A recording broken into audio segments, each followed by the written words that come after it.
Balik Cebu si PBBM para dalawin ang mga biktima ng lindol sa San Remigio at Bogo City. Ayon sa Pangulo, kontento siya sa naging tugon ng gobyerno, LGU at pribadong sektor. Nagpasalamat din siya sa mga first responder. Narito ang agenda report ni Mary Ann Uy.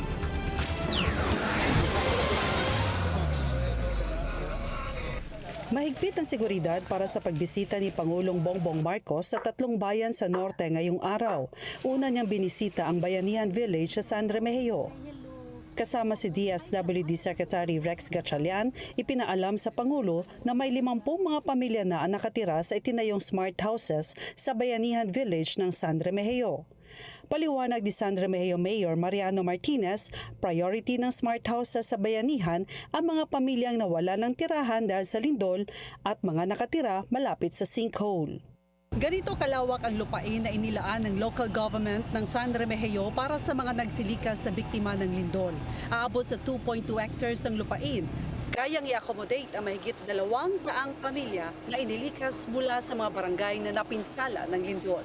We're starting to come up into what we call reconstruction already. So right now, yung mga tao that are in the no-build zone, where yung mga balay nila are in the sinkholes, yung mga cracks from fault lines, we're transferring them and we're putting them in yung Bayanihan Village.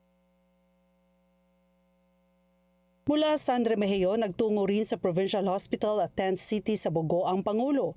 Tulad ng kanyang misyon sa San Remigio, pinasalamatan niya ang mga lokal na opisyal dahil sa mabilis at maayos sa sistema ng pagtayo ng Tent City. Maayos, lahat ng tao na naging biktima ay meron ng sinisilungan, meron silang kinakain, meron silang kinukuhanan ng tubig, meron silang ginagamit na toilet facilities na maayos, at lahat pa ng kung ano pa ang pangangailangan going forward ay nakapagbigay na rin tayo pati ng cash assistance.